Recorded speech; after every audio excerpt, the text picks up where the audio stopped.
Hi, I'm Luke from Everlasting Arms. A while ago I did a video on how to inform an officer that you're carrying a handgun and live.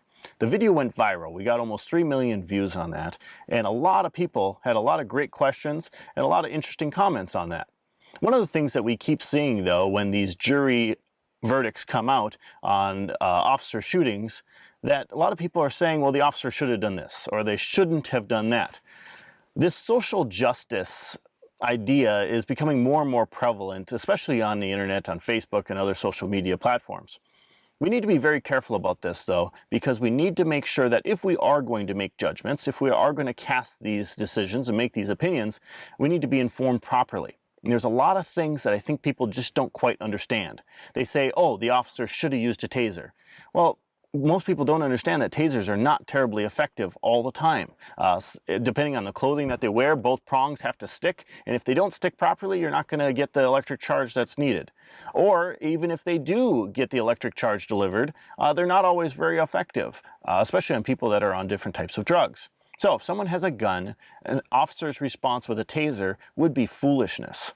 So I'm going to look at a couple other things here that I think are interesting, and what I want to do is I want to give you guys the opportunity to make the judgment. We're going to run a few scenarios here, and I'm going to give you a couple different points, like a 1, 2, and a 3 during each scenario, and I'm going to give you the opportunity on telling me whether or not the officer should have or should not have fired his weapon during that time. So let's run a couple scenarios here and see how they turn out. All right, in this first scenario here, I have a few cameras set up. We have one right here pointing to this target, which would be where about the officer would stand.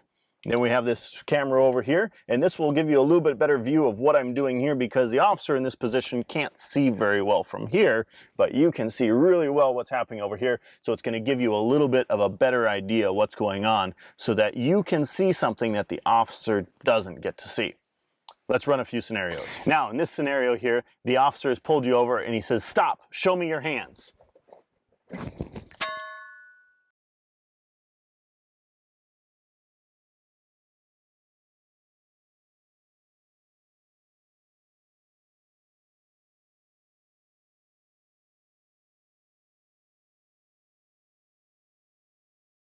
And he says, "Stop, show me your hands."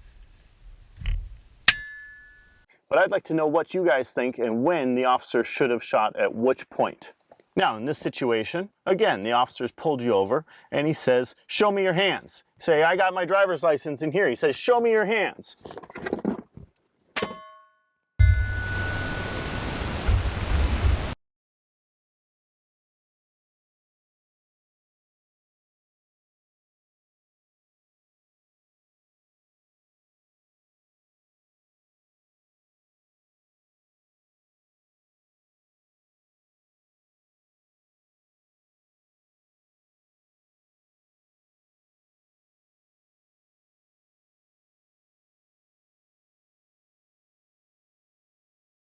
And he says, "Show me your hands." Say, "I got my driver's license in here." He says, "Show me your hands." Now again, let me know. What do you think? 1, 2, or 3. When should the officer have fired his firearm?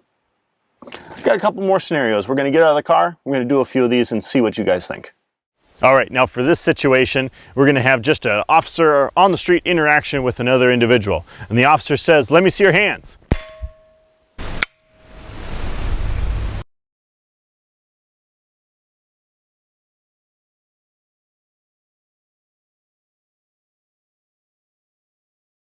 And the officer says, "Let me see your hands." So, at which point should the officer have fired his gun?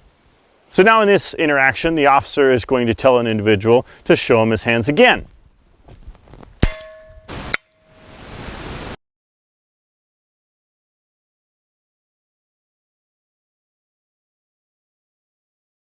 To show him his hands again.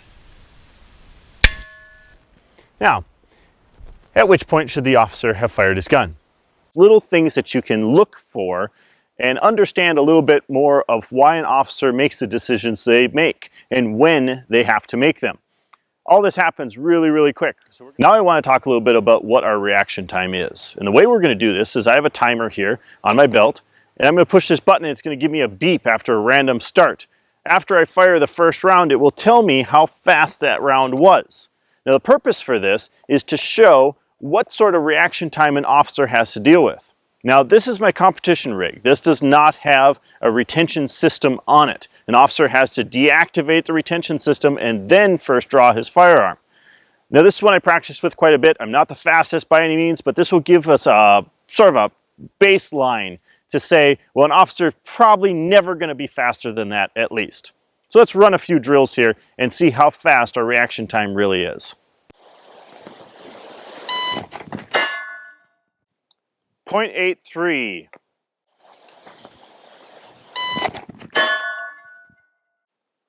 0.78. 0.84. 0.82.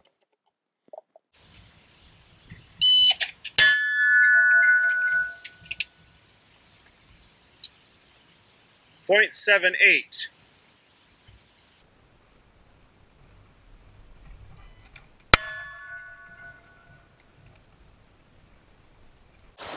So I think what this shows us is that the reaction time that an officer has is not as fast as we think it would be. The situations that go south so quickly that an officer has to respond to that and has very, very little time. Now, you may still think that an officer was wrong for shooting in a different situation or should have done this or should have done that. And I mean, that's just, you know, you have a right to your opinion. But I would hope that everybody, after seeing this, can say, wow, that went south really fast, and an officer doesn't have much time to respond. Now, I've gotten this on several of these videos before. I'm not teaching you how to shoot an officer. I'm not showing you this so that you know, oh, I can get the upper hand on a cop. What I'm saying is that when an officer says, show me your hands, or an officer says, stop, don't move, or an officer says, don't pull it out, don't move, don't move. Stop for a second. Give them a few moments to make this decision. Again, like I've said in other videos, the fewer times that you can put an officer in a position where they have to decide whether or not they should kill you, the better off you're going to be. Now, there are situations where officers do the wrong thing. Absolutely happens. But in the situations that I'm involved with, in situations I'm part of, I have a responsibility to do things properly, to do things slowly, to understand how they have to respond to things and the fact that they just want to go home at the end of the night. Now, I know there's a lot of people that say, well, if you're so high-strung, if you're so worried about getting shot, if you're so worried about the dangers of being a cop, then maybe you shouldn't be a cop. I know a lot of officers now that would tell people, you know what? We don't have the support of the people anymore, and people are shooting at us, and this life is crazy, and maybe you shouldn't be a cop. And they're suggesting that people don't go into this career. Where are we going to be? Are we going to be a lawless society with no enforcement at all? We need to think about what we say when we say those things and understand that these are people just like us. People that just want to go home at the end of the day, that want to see their family. A lot of cops are killed every year. How many officers are killed every year? Okay, I found this on the web for how many officers are killed every year. One cop is killed every 54 hours. Let's look up the exact number. One cop is killed every 54 hours. Around 150 officers are killed every year. Now, this is a dangerous field. This is a dangerous job. Many times these are officers that are willing to put their life on the line for you and I. I think we need to show them a little bit of respect. We need to hold them accountable when they do the wrong thing. But we also have to understand that our interactions with officers, we have a big responsibility. We need to be smart. We need to be careful. We need to do things slowly so that it gives them the amount of time that they need to properly make the decisions. An officer could be in the force for 20, 30 years and never have to draw his firearm. But in a split second, in a situation like you saw those others develop, they can develop in less than half a second to a second and a half. An officer usually will have a draw time of around 1.5, maybe 2 seconds at the most. that doesn't give them a whole lot of time. So understand what you're dealing with, be careful, and be smart. Again, it's always better to be educated than opinionated. Stay safe, my friends.